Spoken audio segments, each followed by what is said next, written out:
Muy bien, hermanos, vamos a abrir las Biblias a 2 Samuel 7 y voy a leer del versículo 1 hasta 7. Aconteció que cuando ya el rey habitaba en su casa, después que Jehová le había dado reposo de todos sus enemigos de alrededor, dijo el rey al profeta Natán: mira ahora, yo habito en casa de cedro, y el arca de Dios está entre cortinas. Y Natán dijo al rey: anda, y haz todo lo que está en tu corazón, porque Jehová está contigo.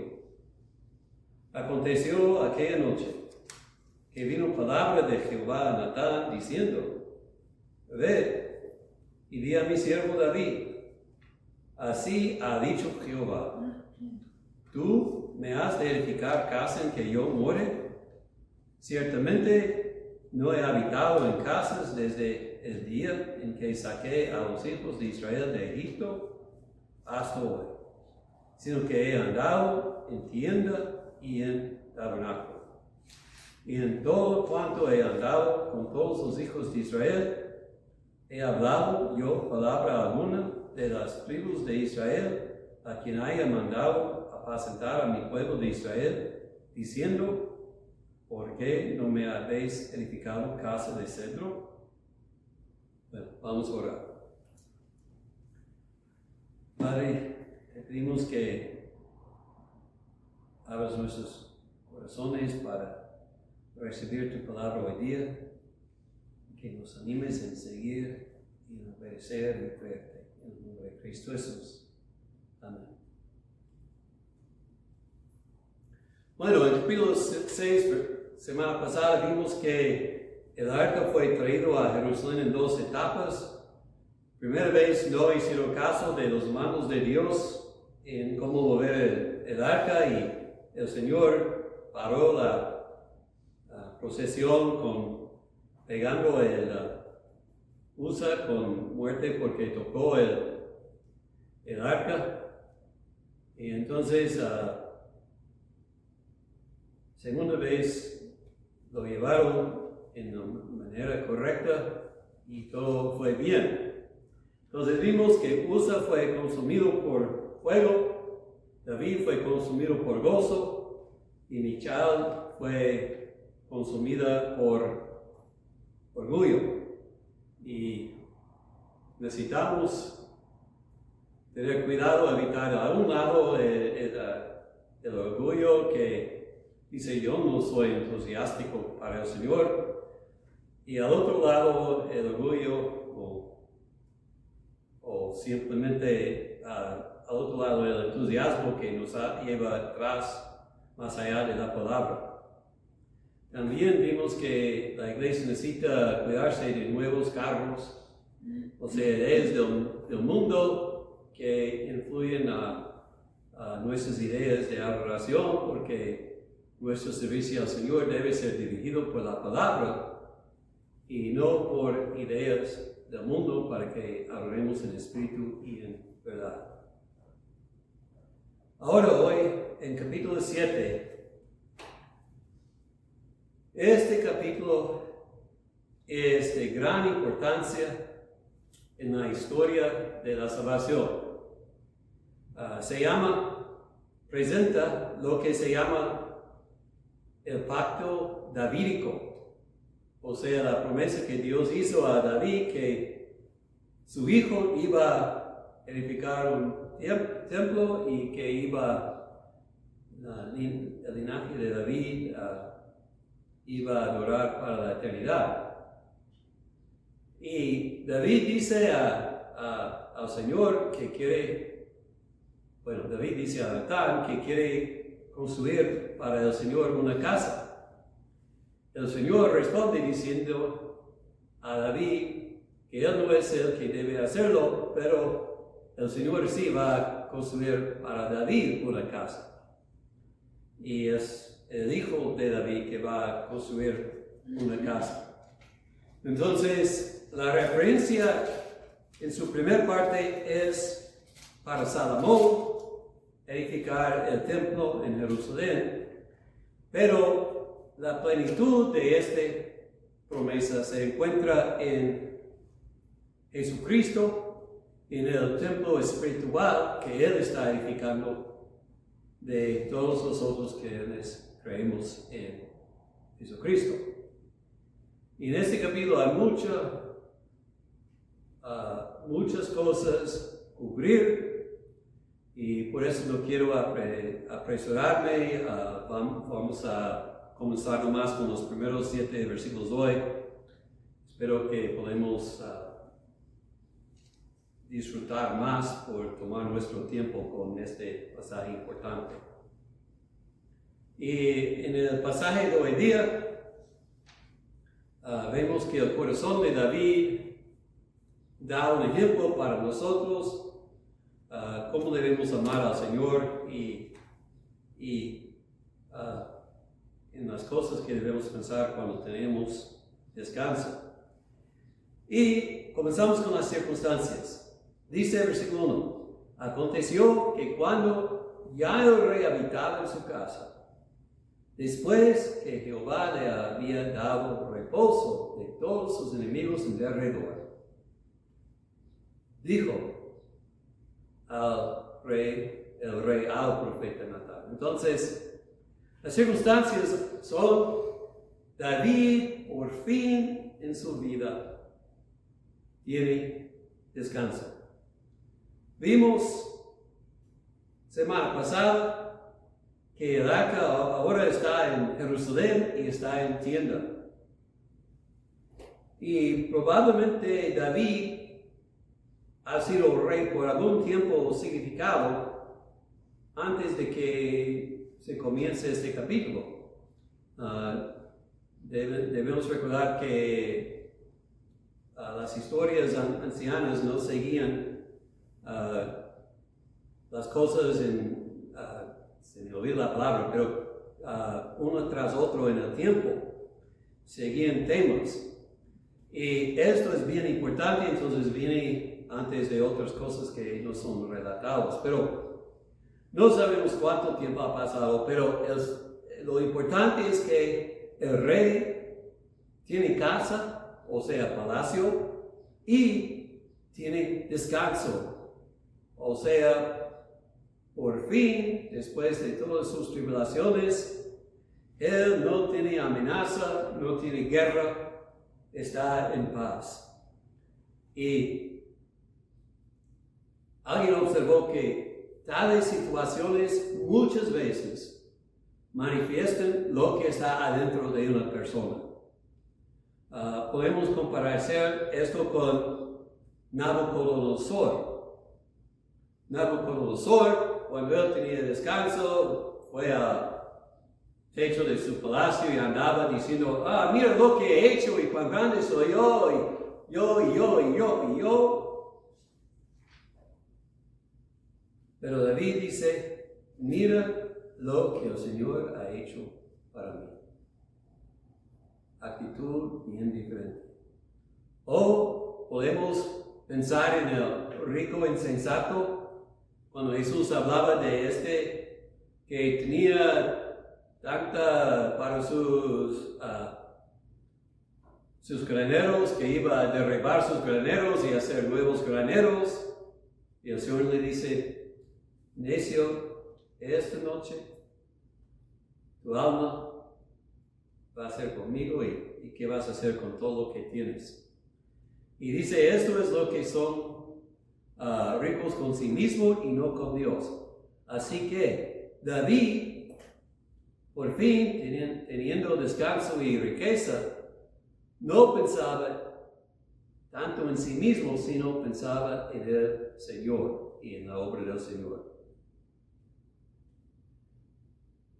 Un hermano escribió, el descanso de los enemigos debe conducirnos a un trabajo más grande para Dios. De lo contrario, el reposo será nuestro peor enemigo y la paz degenerará en una pereza autoindulgente. Es buena cosa en que debemos meditar, porque no es así tanto en México, no creo, pero en los Estados Unidos, todos los trabajadores piensan, ¿cuánto tiempo hace que puedo pensionarme? Y hacer todo lo que yo quiero. Hay muy pocos que piensen, voy a tener más tiempo para el Señor. Y debemos pensar así, porque es el Señor que nos da todo. Y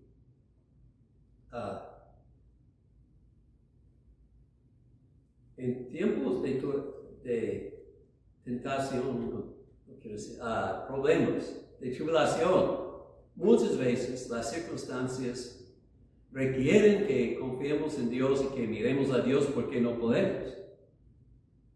Pero en tiempos de paz hay la tentación de olvidarnos de Dios porque no tenemos problemas. David no fue así y nosotros tampoco debemos ser así.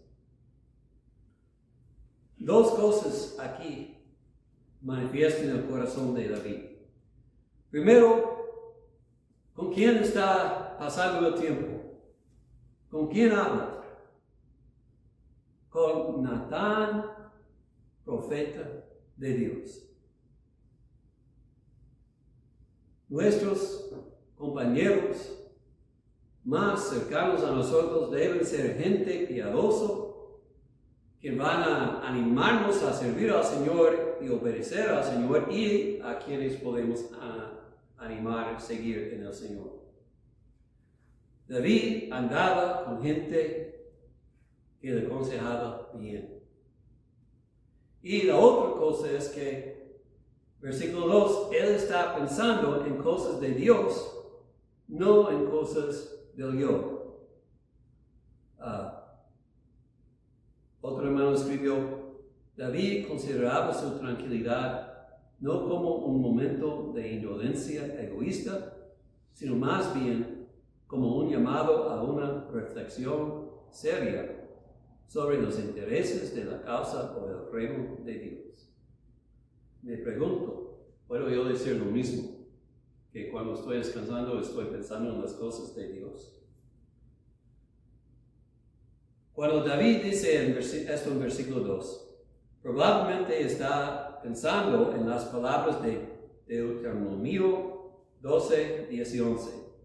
Así dice, Dios dijo esto por medio de Moisés. Mas pasaréis el Jordán y habitaréis en tierra que Jehová vuestro Dios os hace heredar, y Él os dará reposo de todos vuestros enemigos alrededor, y habitaréis seguros, y al lugar que Jehová vuestro Dios escogiere para poner en él su nombre. Allí llevaréis todas las cosas que yo os mando, vuestros holocaustos, vuestros sacrificios, vuestros diezmos, etc. Entonces, las palabras en versículo 1, que Jehová le había dado el reposo de sus enemigos en derredor, son casi iguales con estas palabras en Deuteronomio 12. Y por eso, probablemente David estaba pensando en esto y pensaba, ahora yo tengo descanso, yo puedo hacer algo para que el arca tenga casa y el Señor tiene su nombre aquí. Y Natán le responde, parece bien, el Señor está contigo, haga lo que está en tu corazón.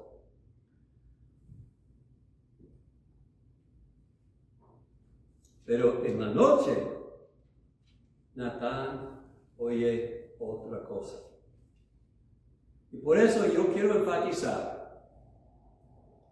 que hay diferencia entre una opinión de un hombre y una palabra de Dios.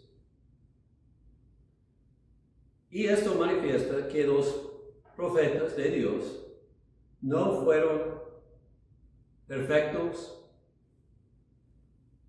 fueron hombres, y cuando hablaban en sí mismo, eran consejos como de otro hombre, pero cuando hablaban de Dios es otra cosa. Natán, en versículo 3, está dando su opinión.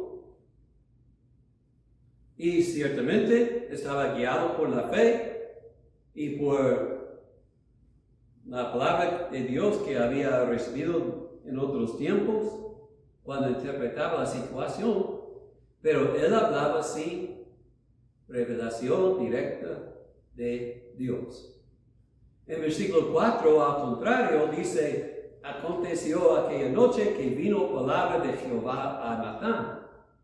Y cuando viene la palabra de Dios a Natán, es otra cosa de lo que Natán dijo cuando hablaba de sí mismo.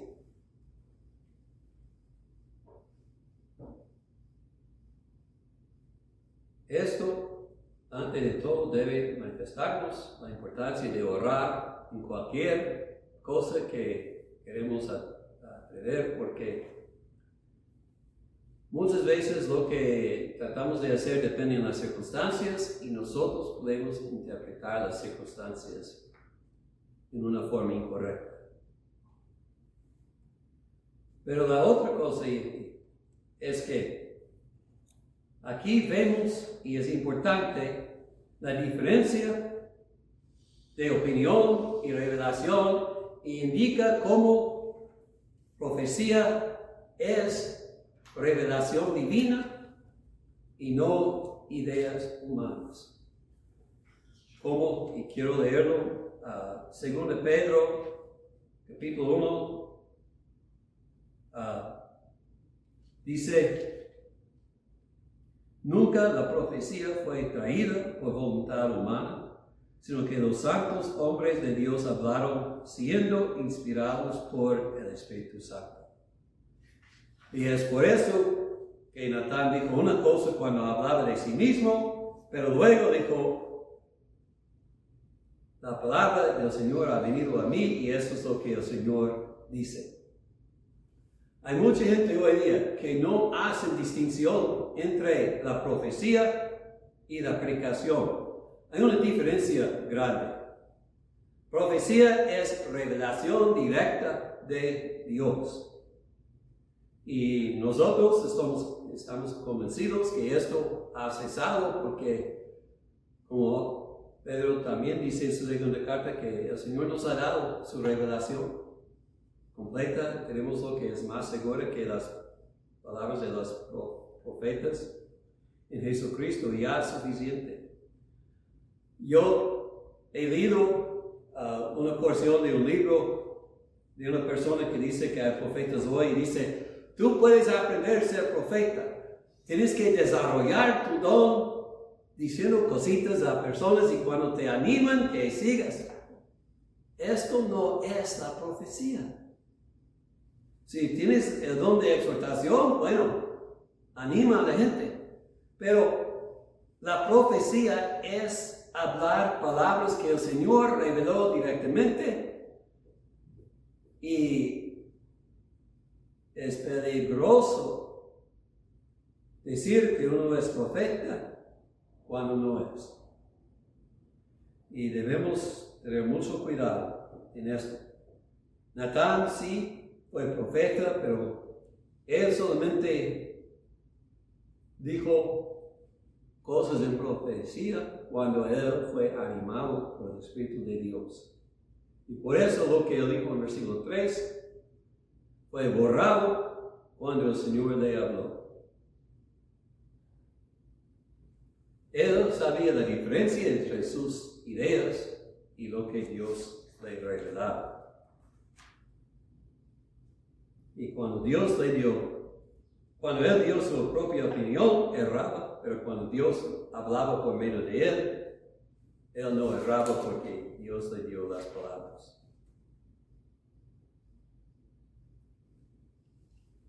Otra observación quiero hacer es que David deseaba buena cosa.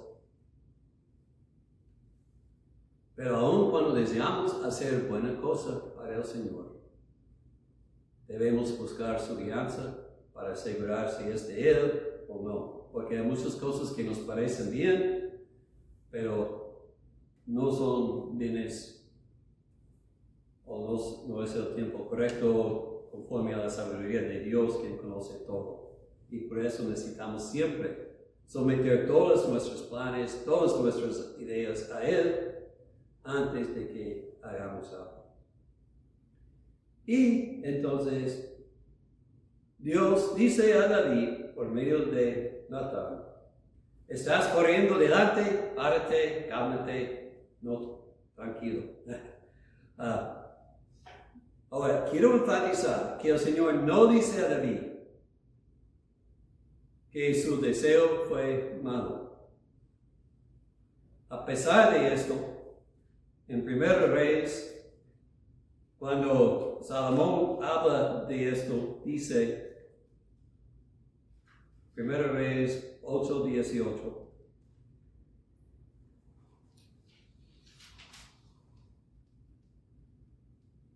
Jehová dijo a mi padre, David mi padre: cuanto a haber querido en tu corazón edificar casa a mi nombre, bien has hecho en tener tal deseo, pero tú no edificarás la casa sino tu hijo.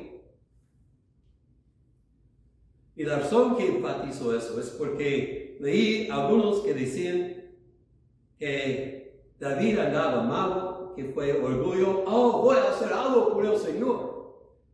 Y es cierto que hay gente que tiene esta actitud y que a veces nosotros en nuestro orgullo podemos caernos en una trampa pensando, pues yo voy a ayudar a Dios, cuando en verdad no podemos ayudar a Dios en nada.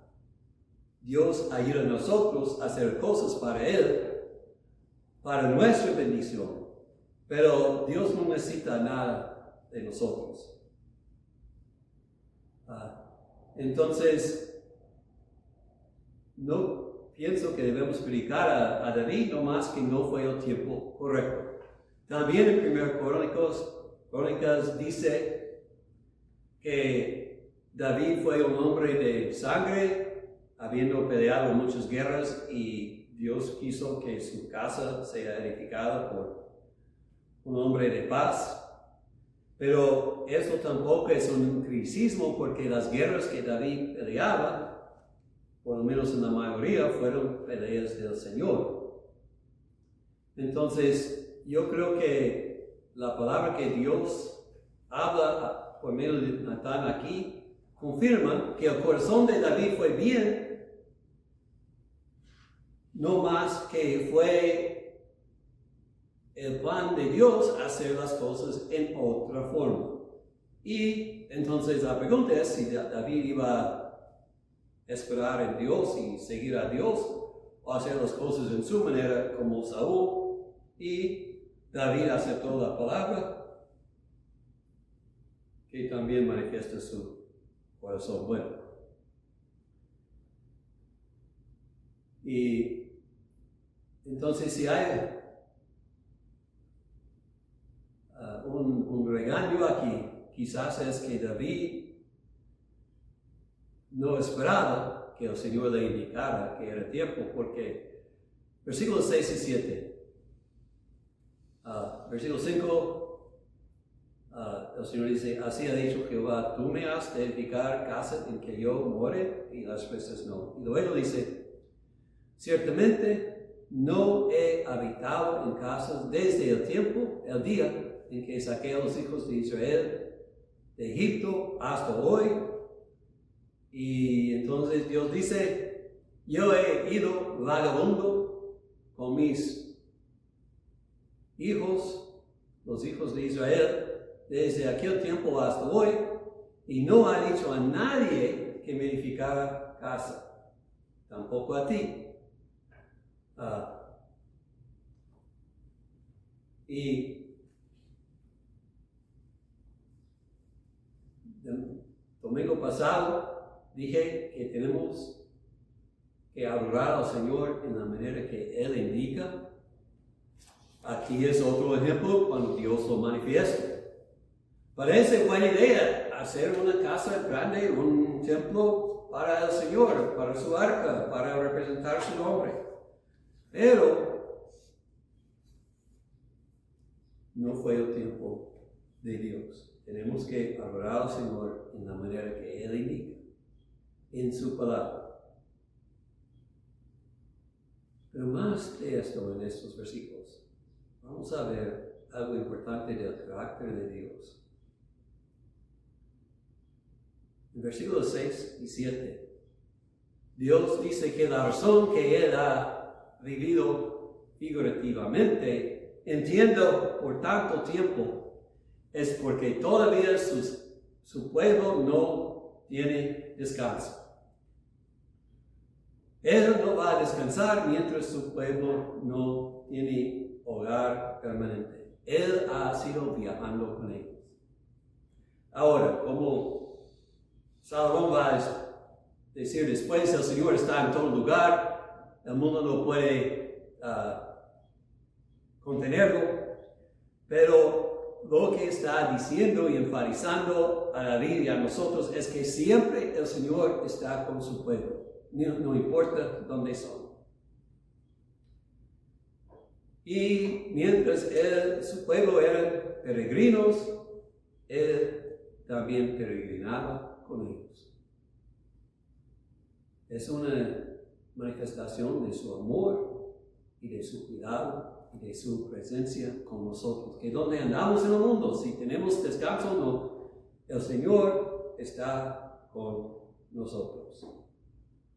Y versículo 10, que pienso lo vemos el próximo domingo, Él indica que va a darles un hogar permanente y cuando lo hace, entonces David va a tener un hijo quien puede edificar una casa permanente para manifestar la gloria de Dios. Bueno, entonces tenemos que seguir a Dios.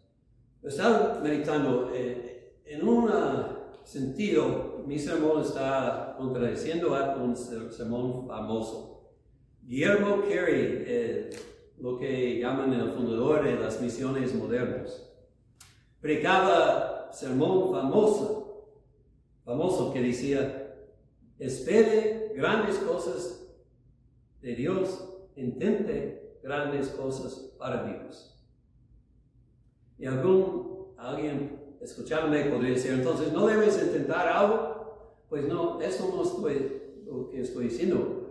Pero estoy diciendo que debemos ser dirigidos en Dios en todo lo que intentamos. Carey fue dirigido por el Señor y no seguía sus propios sueños. Y debemos tener en nuestros corazones intentar grandes cosas para el Señor, pero debemos ser dirigidos por el Espíritu de Dios y por la oración y no por las ideas. Eso es lo que quiero hacer por el Señor. Porque no es lo que yo quiero hacer, sino lo que el Señor me quiere hacer. Y muchas personas que han sido muy útiles al Señor, fructuosos en su servicio, han comenzado en una dirección confiando en sus talentos, y el Señor les ha dicho en alguna forma: eso no es, quiero que vayan aquí. Y es cuando cambian la dirección y comienzan a confiar más en Dios que sus propias ideas, cuando el Señor comienza a usarlos. Entonces debemos orar y pedir que el Señor nos dirija en todas las cosas para que hagamos lo que Él quiere. Sí, debemos decir al Señor: aquí estoy, quiero servirte, pero a la vez, ¿cómo? No diciendo al Señor lo que voy a hacer, pero preguntando al Señor qué puedo hacer. Y debemos guardar compañía con hombres piadosos y espirituales para que puedan ayudarnos a escuchar, orar primero y luego escuchar la voz del Señor. Otra cosa debemos dar cuenta: el Señor no necesita un templo grande y adornado y dorado para que le adoremos. Siempre es una tentación pensar que cuando hacemos algo grande, bueno, el Señor está ahí. Jesús dijo, donde 2 o 3 son congregados en mi nombre, ahí estoy yo.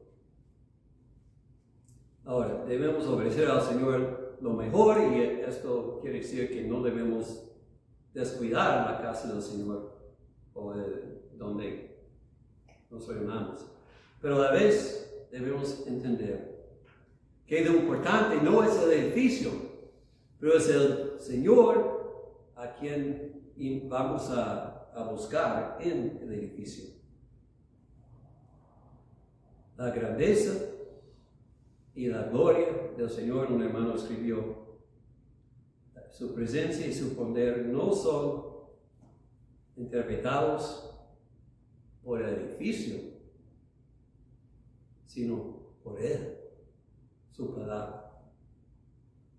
Jesús nos dijo, no tenemos que ir a Jerusalén, ni a Samaria, ni a otro lugar para adorar al Señor, sino que podemos adorar al Señor en espíritu y en verdad en cualquier lugar. Porque el Señor Jesucristo está edificando un templo espiritual. Y cuando nosotros estamos confiando en Jesús y andando en la fe, estamos en el templo verdadero, aunque el mundo no lo ve. Un templo que es más glorioso que cualquier que los hombres pueden edificar. Entonces, debemos esperar en Dios, debemos adorar a Dios de corazón en todo lugar, debemos recordar que Dios está con su pueblo siempre y que debemos seguir a la palabra y no las opiniones de los hombres. Oremos. Padre, bendiga tu palabra a nosotros y que nos ayude a entender que podemos adorarte en todo lugar, en todo tiempo, y que donde 2 o 3 son congregados en su nombre, ahí estás tú. Denos fe para andar obedientes. Indícanos las grandes cosas que quieres que hagamos en tu servicio. En el nombre de Cristo te lo pedimos todo.